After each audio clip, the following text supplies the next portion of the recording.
All right, we are here with Sifu Boggie, and I am Lynn Marie, and we are going to be discussing the Daoist philosophy. I grabbed some tea. Any of you guys want to grab some tea while we sit and chat? I'm having milk thistle tea. This one is on my website. It really helps support your liver. And it works great, honestly. And so I'm having that right now. So if you guys want to go grab some tea or sit down, and we're going to chat with Sifu. And now a little background, he's my first introduction to Qigong. So I remember talking to him almost like 10 years ago now. It was in 2017, Sifu, that we met. And he mentioned, I don't even know how I met him, honestly, how we even came to be. I think I was scrolling on Facebook and I found him somehow. I'm still trying to figure that one out, but I think my husband had something to do with it. Anyway, and I'm a widow, so that was kind of ethereal, but my husband was introduced to Qigong when he hurt his back. He went to a pain clinic and he met a guy that had this Chinese guy that was there and that he taught him some Qigong. And then he really got into it. And I think it is the major factor that healed his back because he never had any back issues after that. And he had major back surgery, couldn't walk for a while. But so anyway, long story short, I meet Sifu Boggie and I'm like, and he says, "Oh, do you know what Qigong is?" And I remember sitting there, I'm like, "No, I don't think so." And he started explaining what it was. And I'm like, "Okay, not really sure, but it sounds really cool. Tell me more." So he told me more. And then I started thinking, this sounds like what my husband, I never told him this actually, but I said, I think this was what my husband did, this breathing and movement stuff. And then it's kind of maybe spiritual. I wasn't sure, but I wanted to know more. And so I then joined his school and I learned a lot over a course of quite a few years. I got a red belt from him and certified, I feel, in some way to teach a bit. And I've also been teaching under Damo Mitchell at Tian College of Traditional Chinese Medicine and his Internal Arts Academy. I've been learning Tai Chi, Neigong, Bakwa, and now I just started Xian, which is really weird and difficult. And yes, anyway, but I'm really immersed in it. And Sifu Boggie is the one that got me into this. And I'm like, I dived right in. But today we are going to talk a little bit. I'm going to have him give you his background. He has the coolest background. He's been all over the place. And he actually just told me he was in India. I didn't know that. I knew he was in China for a long time studying, but he actually went to India too. So the both worlds here together. So I'm going to spotlight Sifu Boggie right now. So he can introduce himself and give you a nice little introduction. Oh, there we go. So take it away, Sifu Boggie. Thank you. Right, so my name, well, we all have real names or other names. So my real name is Paul Brighton, but through the last 40 years at least, my teacher's name is Sifu. Sifu means guide, means somebody who points you along the way, who guides you on your path. Boggy or Boggy, as it's supposed to be said, means the balancer between the chaos and the calmness. And in the Daoist arts, a lot happens in China. A lot of systems is they give you a name. Your name is given to you. And my first actual name is Taiso. And Taiso means supreme low chaos or big trouble. And I was given that name because of the fact that my Sifus recognised I was an instigator, not necessarily on purpose, but I would because I later until I later knew, but because I'm dyslexic and dyspraxic, I sort of do things in a in a different way, or I think outside the box. And I tend tend to ask questions I'm not supposed to ask, especially coming from a very Catholic background, and went to Sunday school, and I almost got myself kicked out because I would ask questions that you weren't supposed to ask. It's like, well, why this then, and why that, and well, uh, well, why do you anyway? I asked lots of questions that I was supposed to ask. So my Sifu gave me the name Taisol, Taisol, and then Boggie is the balancer between the chaos and the calmness. And that was more about the whole idea that they recognized that I could learn all these different things. And the whole idea as a Sifu is that a Sifu learns 100, 200, 500 different exercises, Qigongs, techniques, 500 different philosophies. So you only have to learn 3. So that was and the Boggie is very much almost like the Tai Chi symbol, or yin and yang, as a lot of people say, but it's actually yin and yang in it. Blends together, becomes Tai Chi. But I started this when I was, I was 11 years old, and bullied at school because of the dyslexia and dyspraxia a lot. And I was just different. And so my father wanted me to learn some self-defense, and we found an obscure martial art called Katina, and I started doing that. And from that, because I didn't really enjoy the fighting side, but I enjoyed in Katina, they had meditation, and the meditation is the side I enjoyed. But they also did belt testing, and from the belt testing, I met Shun, or his name was Malay Shun, but in Chinese they tend to the head of the family takes on the surname. So he was known as Shun. Shun was his surname, but it was also it was his name because he was the head of the family. And he would he would travel all around the world because the Shun family, which was also sort of like an organization, looked after diplomats, and also did diplomats and security for different countries, different embassies all over the world. And when he was in the UK, he would be a adjudicator. He'd be adjudicator for different martial arts because he's sort of always looking. He's always looking for students.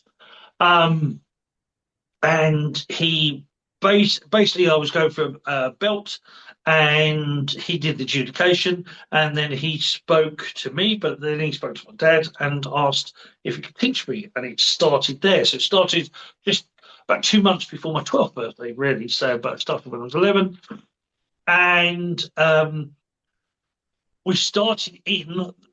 He would always say, I would find this corny, but he would always say, before you can learn to kill, you must learn to heal. And Qigong, Tai Chi, Bakua, Xing Yi, they are all what's known as the 3 M's. So they have a fighting side, they have a healing side, and they have a spiritual side. Now, in the West, we sort of don't know that so much, or don't know it at all. But in the East, everything's especially in China, the 3 M's happens a lot. You actually have all the 3. So you also have in China, you have Buddhism, Daoism, and Confucianism, which were the 3 main philosophies that existed. And they were all intertwined. So there's always this masculine, feminine, and sacred child philosophy, energy, are always intertwined. So I started off, there, and by the time I was 17, I was doing I was sort of starting to do 15, 16 I was teaching already, and 17 I started doing close protection. Definitely by 18 I was officially doing close protection, but I was doing it in a way that in a year, round about 3 to 4 months of a year, I would be off going somewhere. So I'd go off for a month and then come back, and go off for a month and come back.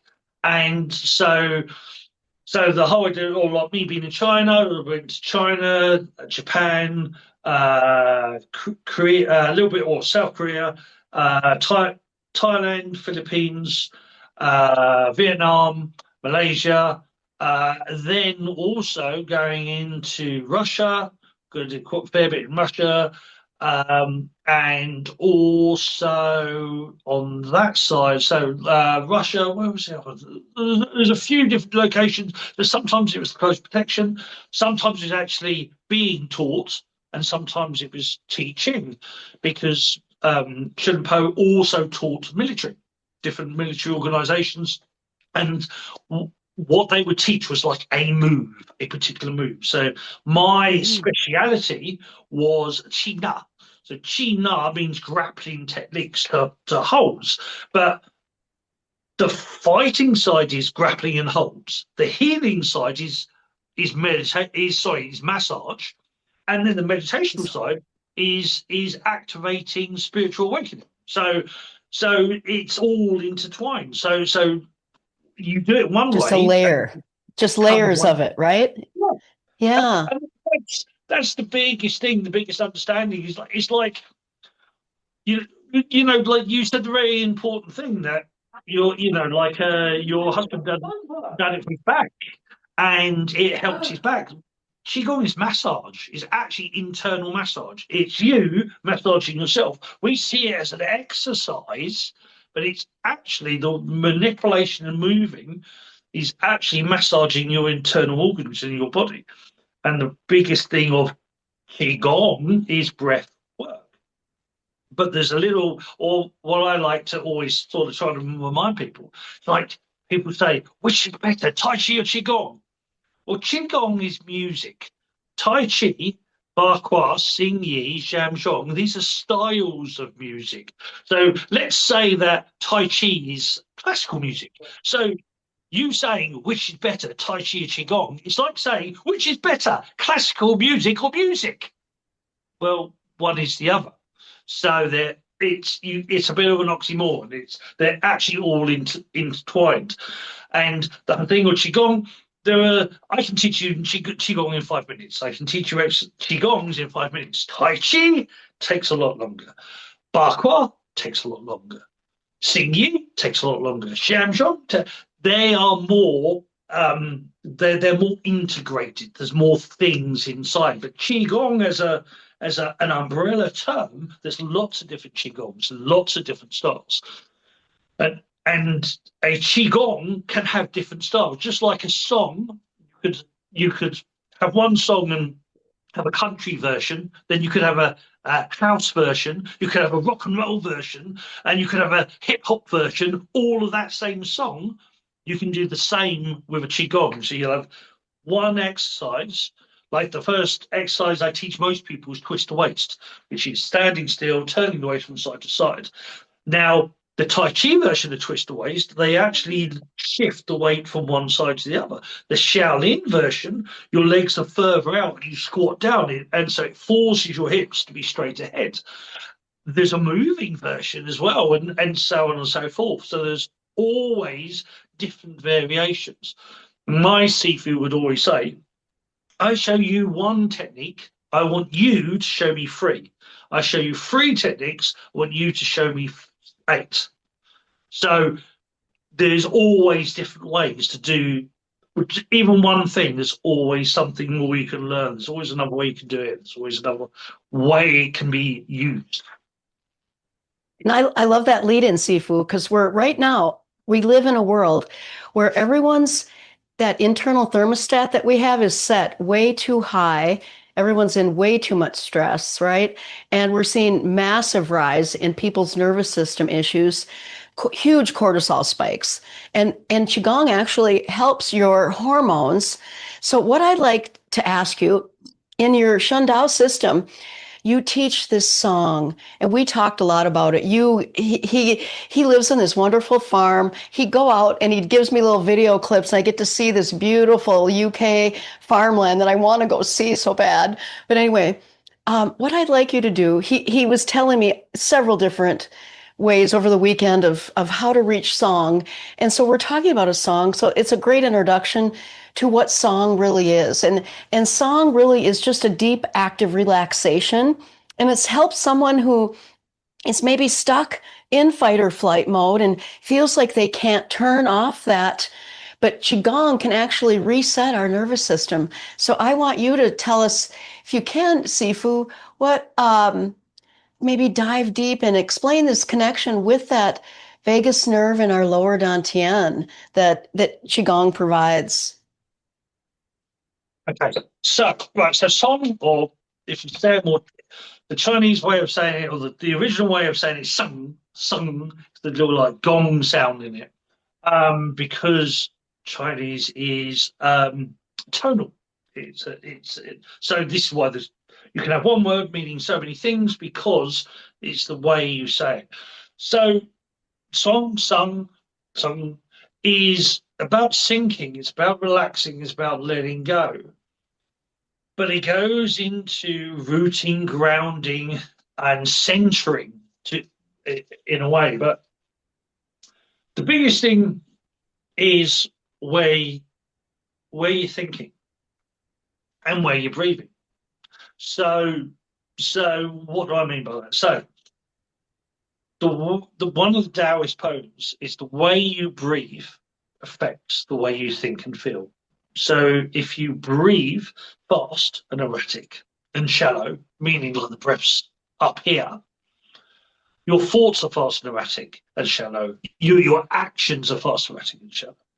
But if you're breathing deeply and slowly and quietly and effortlessly, your thoughts, your actions will be the same.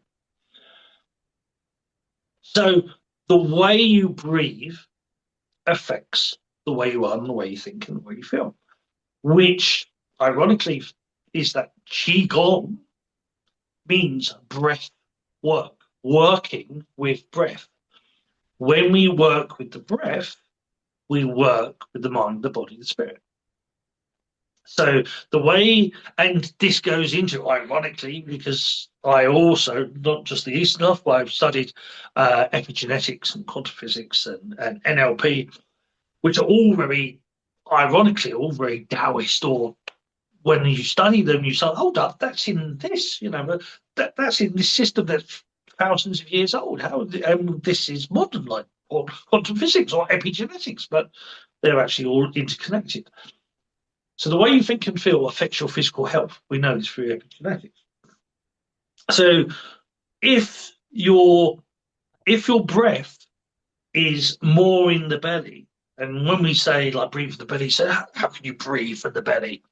So when you look at a baby, when the baby comes straight out of the womb, it's connected by the umbilical cord, everything's drawing in. So the belly expands and it contracts. So when you first see a newborn belly or newborn baby, they're doing exactly the thing. The belly is expanding and contracting, but so is the whole body. So when we breathe from the belly, and you'll see a lot of me, like the belly will expand out and then it will go back in.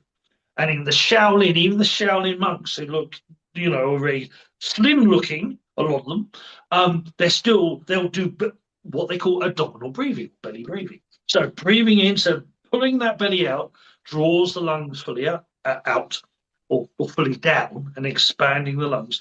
And then you pull the belly in, squeezing the oxygen back out. But also this pulling out and pulling in, pulling out and pulling in, or letting out and pulling in, you're actually massaging your own internal organs. So this is where Qigong is a self-massage. You're literally massaging your own organs, but just by breathing.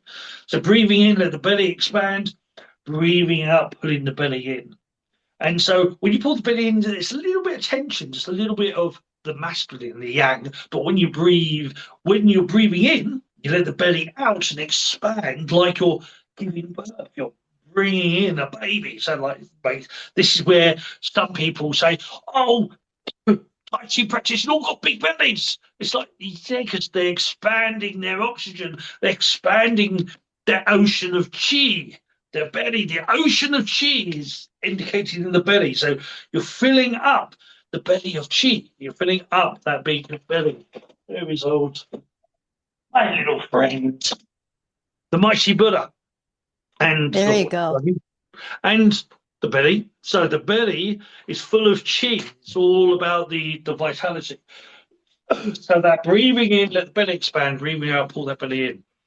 Now, so you get that like down, and then you expand this more and more, this concept, because it's not just about expanding the belly, but the whole body sort of expands, and then you relax. The whole body expands and you relax. So you watch a cat or a dog, they can sit there staring into space. They're meditating.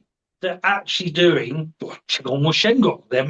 Shengong, they're meditating. So spiritual work. They're expanding their body and contracting, expanding their body and contracting. Now, that's the breath sort of started to get settled. And if, when you're stressed, when you're thinking 10,000 thoughts, start with that belly. Put the hands on the belly, breathe in, let the belly expand, breathe out, pull the belly in. And just notice, be aware, because the part of this song is you're thinking, but you're syncing the breath. Then once you sync the breath, you also have to sync your yi, your intention. So we medically know we have three minds. We've got this one up here, the big old noggin. We've actually got one in the heart and we've got one in the belly. There's actually brain cells. We found brain cells in the heart. We found brain cells in the belly, in the gut, especially solar plexus. So the big noggin, where especially in the West, don't feel for the heart. Think in the brain, the logic. But the interesting thing up here, especially the forebrain, which is the forebrain actually contains 60 to 90,000 thoughts every single day. So think about that. But that's the point, or that's the problem. 60 to 90,000 thoughts. You've got all these things whirring around in the front of the brain. So this is where in Daoism they talk about the leaning back, leaning out the forebrain, which they actually call the monkey mind. Monkey mind, or the ego, or even, you've seen the cartoons, the devil and the angel? That's your devil. The monkey mind. So when you're trapped in this, you're worrying about those 60 to 90,000 thoughts every single day. You're trapped in there, which then affects your breath, which then raises it up, and then raises all your tension and everything else. So breathe in the belly and do. Get it out of here and draw it down to the heart or down to the lower dantian. So when we talk about be aware of the breath, so we're breathing from the belly and then breathing in and feel ourselves expanding and then breathing out and feel ourselves going in, and feel rather than think. Because monkey mind, 60, 90,000 thoughts, it will have you thinking all the time and trying to logic things or trying to see things in a certain way. And also up here, you have all the voices of all the people that ever told you off. So your dad, your mum, your uncles, your aunts, your dog, all those thoughts, all those voices are in there. So when you bring your intention, your yi up here, you're getting all those nagging thoughts, all those things getting, why did I do this? Why did I do that? Or how am I going to do this? How am I going to do that? That's all up here. A good way to get you out of here, I will say, is look up. Literally, breathing from the belly, looking up. It drains your intention, your thought, and allows, because when we're overthinking, tension normally builds up in our necks and shoulders, and then everything goes up, blood pumps up, but the pressure around your neck is literally strangling you and you can't drain your head. So if you get migraines and headaches are literally the brain swelling because the blood is pumping up, because where intention goes, energy and blood and oxygen flows. So if you're too much in your head, everything swells upwards, you start swelling the brain, that's where you get headaches, migraines. That all comes from here. So looking up starts to drain that all down. So literally by looking towards the heavens, looking up, breathing, belly breathing, you can drain that down. And then instead of think, we feel. Our angel, so the devil is up here, the angel is here in your heart. The heart is actually known to have brain cells. There's brain cells actually found and detected in the heart. So they store emotions. Your feelings are stored in memory in your heart. The heart is also, in the last 15 years, we've actually also discovered it's actually one whole piece. It's one whole, or the organ is one whole piece spiraling around. And originally, we thought the blood pumps in one way and pumps out the other, but it actually creates a bioelectric magnetic field, a torridial field, toric field. And that field literally affects, so we know this through epigenetics, it literally affects the body. When you're happy, this field expands. When you're in fear, this field contracts. When this field contracts, the cells start breaking down, everything starts shutting down. When this field expands, everything starts regenerating, everything starts improving. So the reason why the happy Buddha was a happy Buddha, because Buddha knew that happiness brings health and well-being. Fear, anxiety, stress. Go for it, Lynn. No, you are so right, Sifu. And honestly, I was going to mention that to you, but you just brought it right in about the digestive issues and how our organs can be massaged by our qigong practice and by our intent of it. And honestly, the actual physical massaging of our organs comes from that. And then it's this, and you told me look up. I did. I felt this because I kind of teach that too, where you had taught me to take your tongue and move it to the back of your mouth and look up. But then another little step I teach my students, we put our hands in front of our face and then we delete the programming. And so we're looking back and forth, and as our eyes are closed, our eyes are looking back and forth. We're kind of trying to delete these programs, but it's definitely tied to our leaky gut. So many of us have a leaky gut, and our gut brain barrier, or our gut brain connection that we have, and that it can be a barrier. And Qigong stops that disconnection and connects it, because that's my big problem. Is I've had a gut problem my entire life, and I'm finally healing it. It doesn't go quick, but this works, I have to say. And so I know we're kind of going over on our time, but next week we're really going to talk about this connection of our gut brain, because Master Xian lived to be 106 people, and he wasn't dealing with some of the things that we currently deal with, like our modern pesticides and but he was a master of strategy. And so I want Sifu to talk about that next week. And we're going to talk more about our health battles that we have and how Qigong can strengthen this. And Sifu mentioned this, our Wei Qi, that's our protective energy. And maybe he wants to maybe just go out with some like cute little one-liner about that and get us tempted for next week. What do you think, Sifu? Sure. So, yes, yeah, so the Wei Qi, Wu Qi, the Wei Qi is, we actually, in medical, we've detected it. We know what the Wei Qi is. It's the fascia. The fascia is the Wei Qi. So in the fascia, there's a thin layer in between our skin and our muscles, thin sheath. Now, we didn't, in the medical side, originally they just thought it's just like that thin little white layer you see on a chicken leg, or chicken thigh. And originally they just thought, oh, it's just a layer of tissue. It wasn't until they could actually do live operations that they actually found that light passes through that. It's like it's like a fiber optics, and so physical light passes through. So human, light man, light being. You are a being of light already. You didn't even know it. So, and when you study the art of reading auras and seeing energy, the first thing you tend to see is that field of light, and that is affected not by the way you physically move as such, but it's the way you think and feel affects that fascia. So when you feel stiff and achy, that's going to create dis-ease, illness. Start to move, start to fidget. Remember all those years you're told off for fidgeting? Start fidgeting. Fidgeting actually improves your internal system. It helps relieve the stress of the nervous system, and it also starts to activate the Wu Wei field, the Wu Wei, the fascia, the light. There you go. I love it. I love it.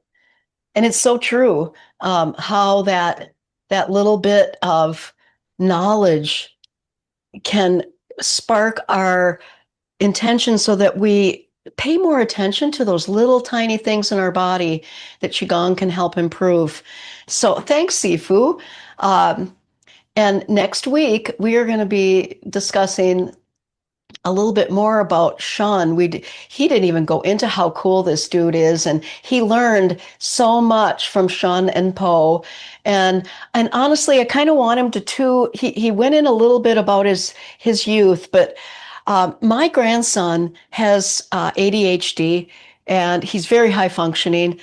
But he now does Taekwondo, and it's helping him. So I'm so happy that my daughter's um, putting this on him. So I want maybe Sifu next week, because I'm going to try to get some people on here with some kids like that, because I think, Sifu, with your Qigong knowledge and what you know, there's so many kids out there that have ADHD that could benefit from this, right? And it helped. I don't know. I know Sifu had dyslexia, um, and I ADHD as know. well. It's been later diagnosed, but yes. So I was originally dyslexic, dyspraxic, and slightly autistic, but the autistic is also ADHD, which And look which what Qigong did to when you. which well when you so the difference is in the millionaire and billionaire companies, these diagnoses are actually advantages. They use people with ADHD because they can think 20 things at once. They use people who are dyslexia because they think outside the box. They use people who are autistic because you zero in, focus on just one thing, and everything else, and they want people, so I knew people back in the 90s with these conditions literally getting paid thousands of pounds a week to be because they can do certain things that millionaire billionaire companies will do. That millionaire billionaire companies were using qigong because for since in the UK since like the 80s, but America, there were millionaire billionaire companies using it in the 60s, 50s and 60s, because once World War II ended, Shin and Po were recruited by a three-letter alphabet agency, but while they were used by them, they also then went into business, and because in businesses in China, Tai Chi and Qigong has been used for centuries. But there's also another side, because obviously millionaire companies use ESP and psychic abilities and all this as well, which is not talked about. But anyway, that's for another Yeah, we're time. going to talk about that all next week, so we don't want to give any too much away here. But I think my lead in is that I think that what Qigong has done um, is helped him to refine all this lovely energy into, I mean, he's going to tell you about he worked for the MI5, so he worked for some of the government in the UK. So he's going to tell you next week some of the cool parts that he learned. And this Xian was a dignitary, and he followed him around the world. So stay tuned, guys. Sifu Boggie is going to tell us a lot more. All right. Well, bye for now, guys. We'll be back. Thank you, Sifu Boggie.